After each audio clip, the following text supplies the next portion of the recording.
The camp buzzed with activity under the dry heat of the sun. Boots stomped against the dirt, voices barked orders, rifles clattered against metal, and yet she moved slowly, almost too slowly for their liking. Her frame looked small beneath the heavy, packer steps, dragging as though the weight of the world bore down on her. Shoulders leaned together, whispers carried across the lines of soldiers, the word "Deadweight," spoken with contempt and sharp laughter. They saw no fire in her eyes, no strength. In her movements only the image of someone who had no place among them. But her silence was stronger than their mockery, and it left a question unspoken. The colonel eyed her with visible irritation, his mouth curling into a sneer as though her very presence insulted the purpose of the unit. He called her out in front of them, his voice booming across the yard, demanding to know why she moved like a ghost, why she wasted their time with weakness. She said nothing, her lips pressed tight, her eyes, cold and distant. The silence rattled him more than words might have, as though she carried secrets she refused to reveal. The men laughed again, trying to break the tension with cruel humor, but each joke rang hollow against the weight of her quiet defiance. That evening, drills tore into them, hard runs across the barren stretch of desert push-ups until muscles screamed endless repetitions that tested lungs and spirit alike. She stumbled more than once, and every stumble earned another laugh. From the men, each fall left her knees bruised, her palms bloodied, and still she rose without speaking. Not a cry, not a curse, not a plea. Her silence grew heavier with every repetition, unsettling those who wanted to hate her, but found themselves pulled by the strange gravity of her refusal to break. The medic watched closely, his eyes narrowing with suspicion, as though he recognized the shape of something hidden beneath her weakness.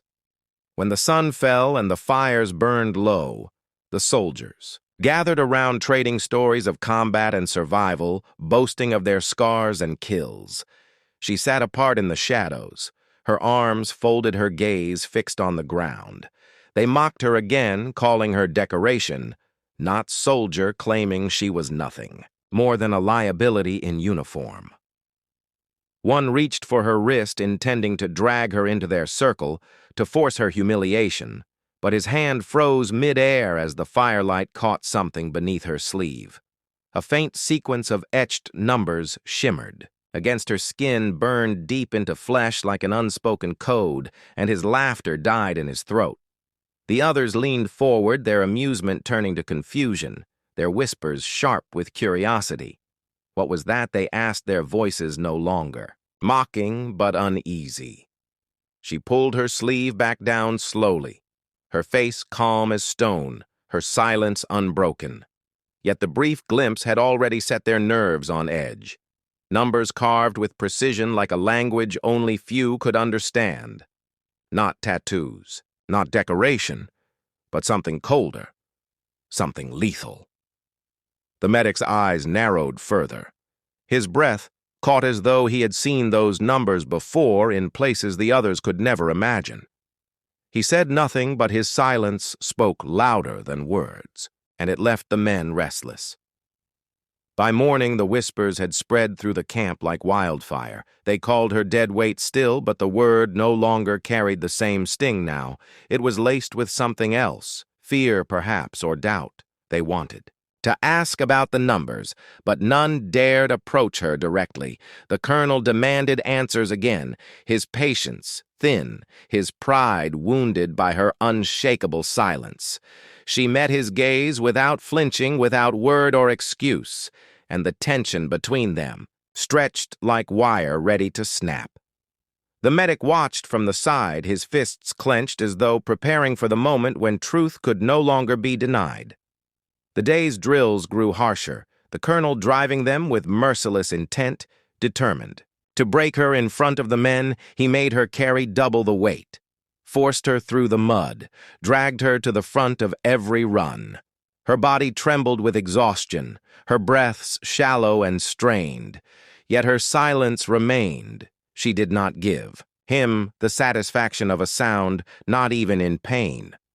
Her sleeve slipped once as she lifted the weight again, and the numbers etched on her wrist flashed in the sunlight. The men saw it clearly this time, the code impossible to mistake for anything ordinary, and their whispers turned to fear. By dusk, the colonel confronted her before them all, his voice shaking with fury. He demanded to know what the code meant, demanded to know who she was and why she carried marks no soldier should bear. She did not. Answer, her face unreadable, her silence heavier than stone. The man leaned in breathless as the medic stepped closer, his voice low but certain. He asked her one question, not an order, not a demand. Simply a quiet question. Where did you learn to fight? Her eyes flickered for the first time at his words, her silence trembling, not broken, but alive, and the men felt the air shift as though something buried was about to rise. The air in the camp thickened after the medic spoke, the men staring at her, with wide eyes waiting for a sound, waiting for some answer that would break the silence. She only looked at him, her expression unreadable, her eyes dark with memories no one else could touch. The colonel's jaw clenched as rage filled the silence that weighed on him like chains. He barked again, demanding she explain herself, demanding she reveal what those numbers meant and why she carried them on her flesh. Still, she gave nothing, no word, no explanation, only silence that stretched into something sharper than defiance, and the men leaned forward, caught in its grip. The colonel ordered punishment drills, furious at being ignored, furious that the men looked at her instead of him. They ran through the sand until their bodies screamed with pain, until throats went dry and muscles refused to move. Yet she endured every step, carrying her pack without complaint, her silence louder than the colonel's orders. The medic kept his eyes on her, noting the way she shifted her weight, the way her hands steadied the rifle as though it were more than a weapon, but a part of her. He began to understand that the numbers on her wrist were not decoration, but instruction, something carved into her with purpose, and the thought left him cold, that night. The soldiers whispered louder, no longer, mocking but unsettled. Some claimed she was a deserter, marked by enemies. Others swore the code was military, a kill sequence reserved for the most secret operations. The colonel overheard their whispers, his fury turning into something closer to fear, because deep down he too had recognized the possibility of the numbers meaning something real. He told himself she was weak, useless, dead weight, but doubt gnawed at him with every silent look she gave. The medic sat close to the fire, his eyes never leaving her, as though waiting for the moment she would finally break. The following day, the colonel decided to test her in a way she could not endure. He set up a live fire exercise across a stretch of desert riddled with obstacles. He ordered her to run it alone, carrying a full pack under fire while the others watched. His intent was clear: to humiliate her in front of the men, to show them she was nothing more than dead weight. She stepped forward, without hesitation, her silence as unshaken as the ground beneath her boots. The men held their breath as she began to move her figure, weaving between cover with a speed and precision that shocked them. Bullets cracked across the desert, kicked up, dust and rang against metal, but she moved like water flowing through gaps invisible to untrained eyes, her pack heavy, her body weary, yet her movements flawless. Each dive, each crawl, each shot deliberate. The medic watched in awe, recognizing training. No ordinary soldier received training he had seen once before in a different life on missions no one spoke of.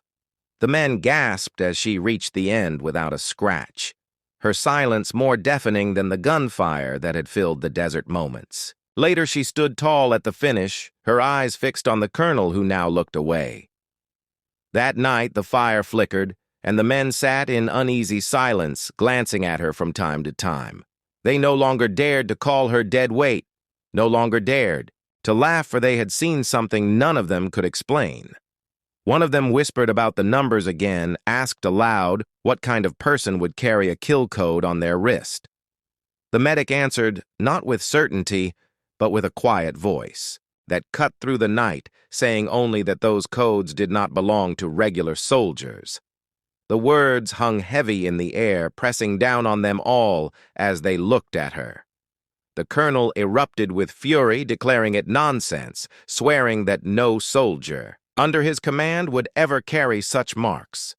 He shouted that she was weak, that she was a liar, that her silence was nothing but fear. Yet no one echoed his words, no one laughed or nodded in agreement. Their silence matched hers, their eyes fixed on her as if waiting for the truth to reveal itself. The colonel saw his authority slipping like sand through fingers, and desperation flared in his eyes. His anger would not rest until he forced her to reveal what she hid, and he swore the truth would come tomorrow.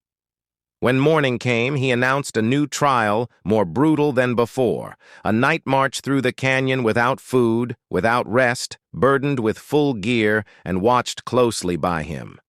She would lead, he said, and if she faltered, he would strip her of everything before the men.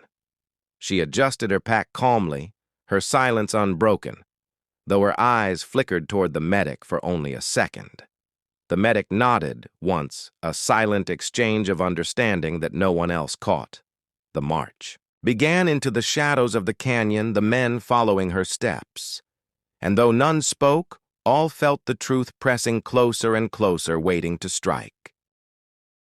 The canyon walls rose high around them, casting long shadows as the unit pressed forward under the weight of their gear. The colonel barked commands from the rear, his voice sharp against the silence, but no one answered for. Their eyes remained fixed on her. She moved with steady steps, her breathing, even her posture unshaken, though the ground beneath was rough and the march relentless. The medic studied her every motion, seeing signs that her training ran deeper than any of them could guess. And the men began to notice too, though none dared speak it aloud. They followed her into the darkness of the canyon, knowing instinctively that the night would not let them leave untouched. Hours dragged by, and the air grew colder, the canyon twisting, like a maze of stone. The colonel forced them harder, refusing breaks, refusing water, his fury still burning against the quiet defiance she carried. Yet she never slowed, not once, and the men began to draw strength from her presence, even as exhaustion pressed down like chains. One by one, their thoughts shifted away from calling her Deadweight, and toward the question that haunted them all, what had carved those numbers into her flesh. The medic saw the colonel watching her too, his eyes no longer filled with contempt, but with something far more dangerous, a fear he would not name aloud. The silence broke when a crack echoed through the canyon, a sound too sharp to be stone, a gunshot ripping the night. The men froze their weapons, raised their hearts hammering, but she did not pause.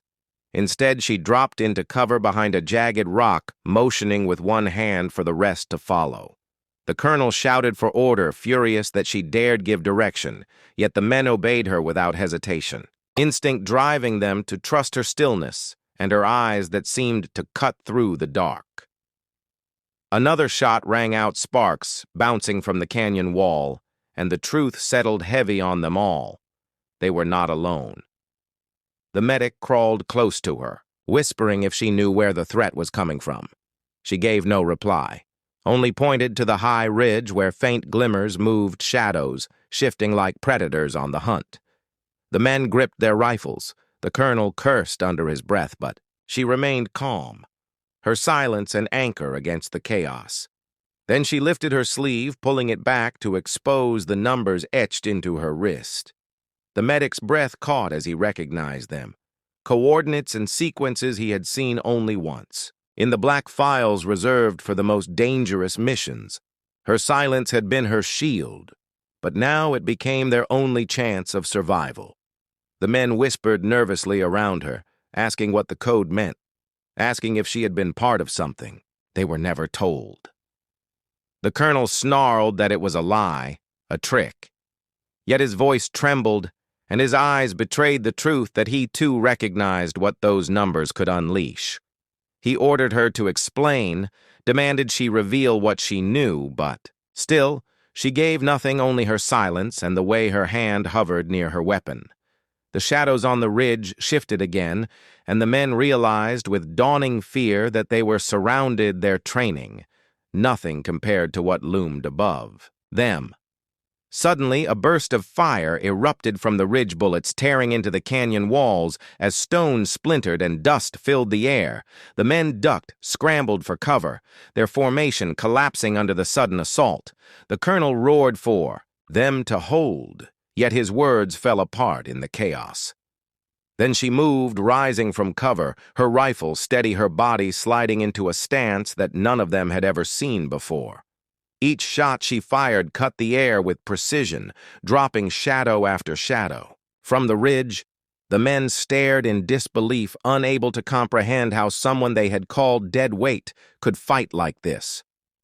The medic shouted at her, demanding to know who she was, how she had learned to kill like that, but she only kept firing, her silence unbroken as bodies fell from above. The men began firing too, rallying around her presence, their fear shifting into something close to awe. She moved faster than their eyes could follow, rolling from cover to cover, her shots never wasted, her movements perfect. She had become the one thing between them and death, and the code on her wrist no longer seemed like a mystery, but a warning, a reminder that she was not what she appeared. When the gunfire faded, the canyon fell silent, except for the ragged breath of the men. The ridge above was littered with bodies, dark forms, sprawled against the rocks. The colonel staggered forward, his face pale, his authority shattered as he realized the truth he had tried to deny. She stood there, in silence, her rifle cooling in her hands, her wrist still marked with the numbers none could ignore. The medic met her eyes again, his mind racing with possibilities and fears. He knew those numbers meant she had belonged to something hidden, something lethal, something that had no place in ordinary wars. And yet she said nothing. The men waited for her to speak, waited for some explanation for what they had just seen, but her silence stretched into the night, heavier than steel. The colonel tried to bark an order, tried to reclaim the command slipping from him, but the men no longer looked at him. They looked only at her. In that moment, she had become their leader, though she had never asked for it, though she had never spoken a word. And as the wind howled through the canyon, they all knew the truth was only beginning to surface. The numbers on her wrist were not just a code. They were a promise, and promises always come due. The canyon lay silent after the firefight. The men huddled together, their eyes drawn to her more than to the colonel, who paced furiously in the sand. His authority slipped like water through his fingers, and he knew it, but pride held him upright. He barked commands, forcing the men to regroup, demanding reports and ammunition checks. Yet their responses were slow, hesitant, their gazes never leaving her. She stood apart, her rifle balanced against her shoulder, her wrist still exposed where the numbers burned into their thoughts.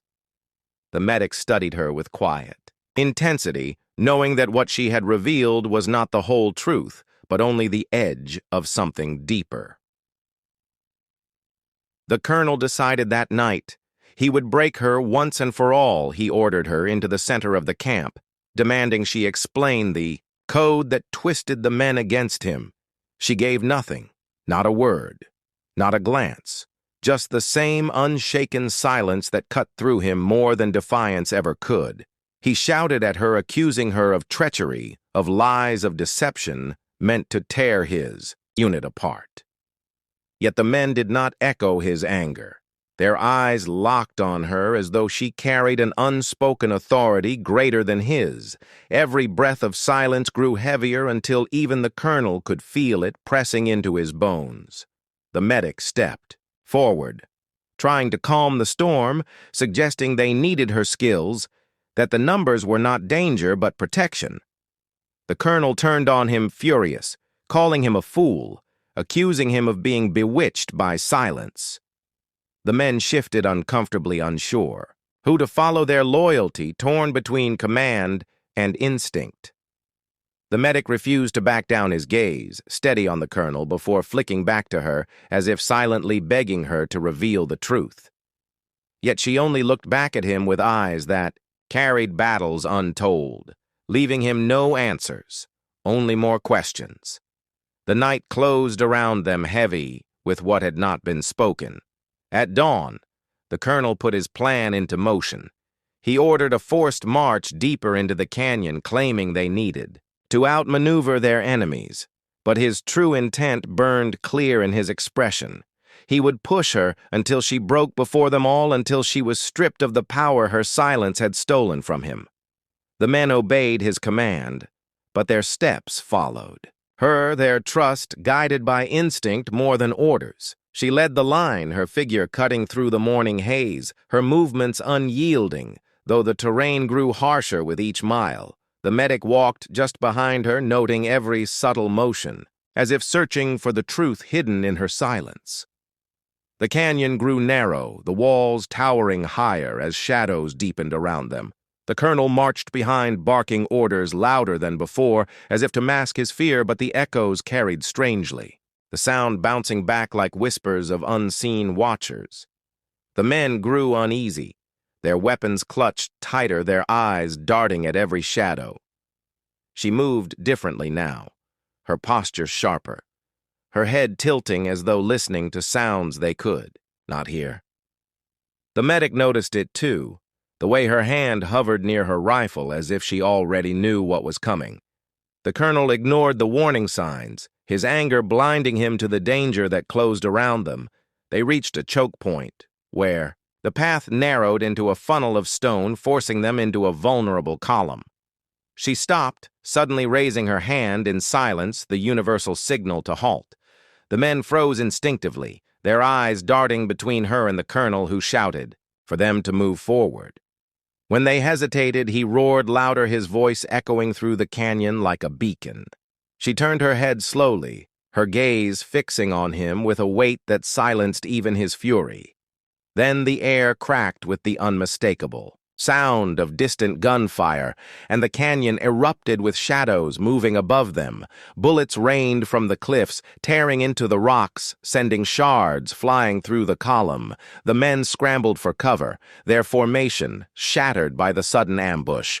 The colonel screamed for them to return fire, but panic rippled through the line as shadows closed in from all sides. She moved instantly.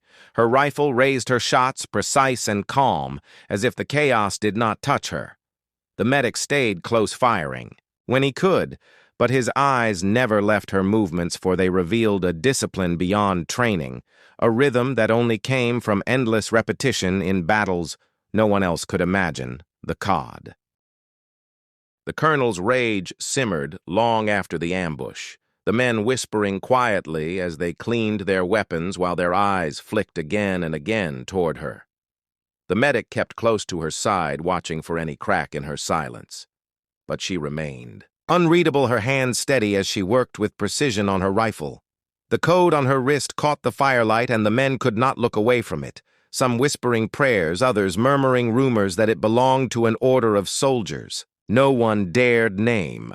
The colonel clenched his fists. His pride shattered his voice hoarse as he vowed silently that by nightfall he would break her. The colonel gathered the men, ordering them into a semicircle around the fire, his tone sharp, his stare unyielding.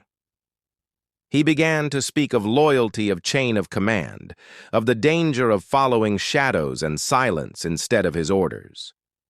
His words were harsh, cutting at her with accusations meant to turn the men against her. He spoke of treachery of spies, of traitors who hid behind scars and silence, waiting for the chance to strike. But the men did not answer his words. They did not move. Their eyes kept falling to her, as if they waited for her stillness to guide them more than his fury could. The medic rose slowly, interrupting the colonel, his voice calm but strong. He told the men that they were alive because of her. that without her silence and skill, they would have been cut down in the canyon. He reminded them of the numbers, the code, that even the colonel had recognized, though he denied it aloud. The colonel shouted him down, spitting rage that the medic had been bewitched by lies. The air grew thick as the men shifted uneasily, their loyalty balanced on a knife edge. She remained, unmoving, her face lit by firelight, her silence pressing heavier than the colonel's voice. Finally, the colonel snapped, ordering 2 soldiers to restrain her. His words rang sharp and absolute, but the men hesitated, their eyes flicking to her as if waiting for permission. The colonel screamed, louder, veins rising in his neck, demanding obedience, threatening punishment. Still the men wavered, torn between fear of their commander and the strange gravity of her silence. The medic stepped forward, planting himself between her and the soldiers, daring the colonel to follow through. His defiance hung in the air as the colonel's hand twitched toward his sidearm, his fury boiling into something dangerous. The fire crackled louder as the men braced for what might come. Before the colonel could act a sound, cut through the night a distant thrum carried on the wind. The men stiffened, weapons in hand, their eyes scanning the canyon walls. She stood then, her movements sharp, her head tilting, as though she already knew what approached. The medic froze, recognizing the sound long before the others' rotor blades slicing the air from a machine that did not belong in this canyon. The colonel's voice faltered, his anger drowned by the growing roar above. The men looked skyward as the shadow of a helicopter drifted into view, its lights dark, its presence ghost-like against the stars. The machine hovered above the canyon for a breathless moment before a spotlight snapped on, flooding the camp with white fire. The men scattered for cover, their rifles raised, but she did not move. Instead, she lifted her wrist into the beam, the code on her skin, catching the light like a signal. The helicopter responded immediately, banking lower, its rotors tearing through the silence. The medic's stomach twisted as he realized the code was not just a mark of identity, but a key. A call that unlocked answers none of them were ready for. The colonel stared in disbelief, his face pale as he watched. The machine bow to her, a rope ladder dropped from the side of the helicopter, figures descending in black armor, their weapons sleek and unfamiliar. The men gaped, frozen between awe and terror, their rifles trembling in their hands. The colonel screamed for them to fire, to bring down the intruders. But no one obeyed. Their eyes were fixed on her as she stepped forward into the light, meeting the armored figures with a calm that confirmed what the medic had already guessed. She belonged to them. Or perhaps they belonged to her. The truth lay heavy between the shadows as the colonel's voice cracked with desperation.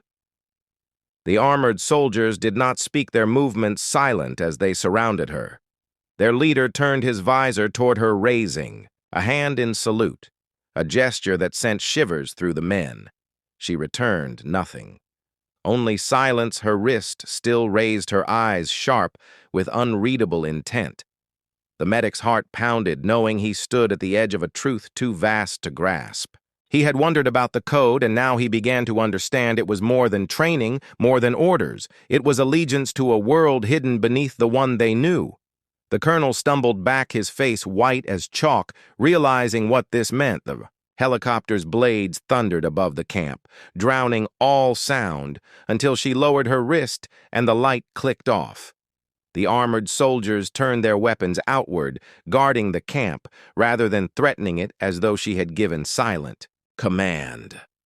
The medic stared at her, desperate for answers, but still she offered none. The colonel's fury broke into something close to madness, his voice straining as he declared she was the enemy, that she would destroy them all. But his words fell, flat against the silence that held the camp, the silence that belonged to her alone. The men no longer looked at him. They looked only at her.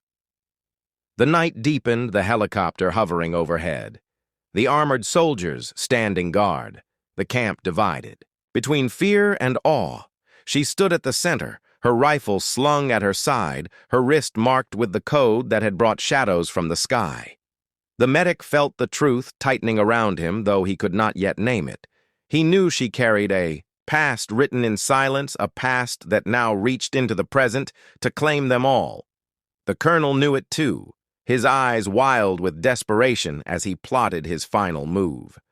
And as the fire burned low, the men felt the storm was not ending but only beginning. The night pressed heavy over the canyon. The fire burned low, the helicopter's blades still thrummed above, and the armored soldiers remained statues in the shadows. The men huddled together, whispering their fear and confusion, while their eyes never strayed far from her. She stood in the center, unmoving, her wrist still marked by the code that had summoned ghosts from the sky. The medic could feel the tension straining tighter with every breath. He watched her in silence, hoping she would finally give the truth he had been chasing. But her face gave nothing away, only the calm of someone who had walked through fire and carried its scars. The colonel's voice cut suddenly through the air, jagged and furious. He shouted that this was proof, that she was a traitor, that she had lured them here to their deaths. He demanded the men raise their weapons and fire to end her silence once and for all. Yet no soldier moved, their rifles remained low, their gazes fixed not on him but on her. They had seen too much. They had felt her presence in the battle they had survived because of her, not him. The colonel's face twisted with rage. His authority shattered his words, no longer carried the weight of command, only the desperation of a man drowning in his own fear. The medic stepped closer to her, his voice steady, though his chest hammered. He asked her plainly who she was and what the code meant. He told her the men deserved to know the truth, that silence would tear them apart even if it had saved them so far. Still she did not speak, only lifted her wrist higher, letting the firelight glint across the numbers etched deep in her skin. The medic stared at the sequence and felt a chill as pieces began to align with fragments he remembered. From hidden files, the code was not just identity, it was activation, and the thought left his mouth dry. The colonel saw the medic's hesitation and seized on it, roaring that she was a weapon, not a soldier, that she was here to destroy them all. He drew his sidearm, leveling it at her, his hand shaking with fury. The men froze, the air thick as they stared at their commander, finally willing to kill one of his own. The armored soldiers did not move, but their weapons shifted subtly toward the colonel. The medic shouted for him to stop, but the colonel ignored him, his finger trembling on the trigger. Her eyes locked on the colonel, steady and cold, and in that silence the canyon itself seemed to wait in a single motion. She lifted her rifle, not to fire, but to hold it across her chest like a barrier. Her wrist turned the code visible to the colonel, who froze mid-breath. His face blanched as recognition dawned. His hand lowered slightly, his voice faltering into disbelief. He whispered, words the men could not hear, but the medic caught them. Words that spoke of a program buried deep, erased from record, but not from memory. The colonel had known of it once long ago, and now, standing before him, was proof, living proof, that the program had not been erased after all. The colonel's weapon wavered, but his madness did not end. Suddenly a flare burst across the sky, lighting the canyon in harsh white glow. The armored soldiers turned their visors upward, signaling the helicopter with swift hand gestures. The medic realized with horror that this was not rescue. It was retrieval. She was not here by accident. She had been placed here and now. The code had been answered. The men stared wide-eyed, understanding that her silence had not been choice, but duty, a duty tied to something none of them could escape. The colonel screamed again, refusing to accept it, refusing to let go of the last shred of control in his grip. He lunged forward, his weapon still raised, aiming for her chest. But the armored soldiers moved faster. In a blur, they disarmed him, forcing him to his knees, their rifles pressing against his head. The men gasped, torn between shock and relief, while the colonel spat curses at them all. His eyes locked.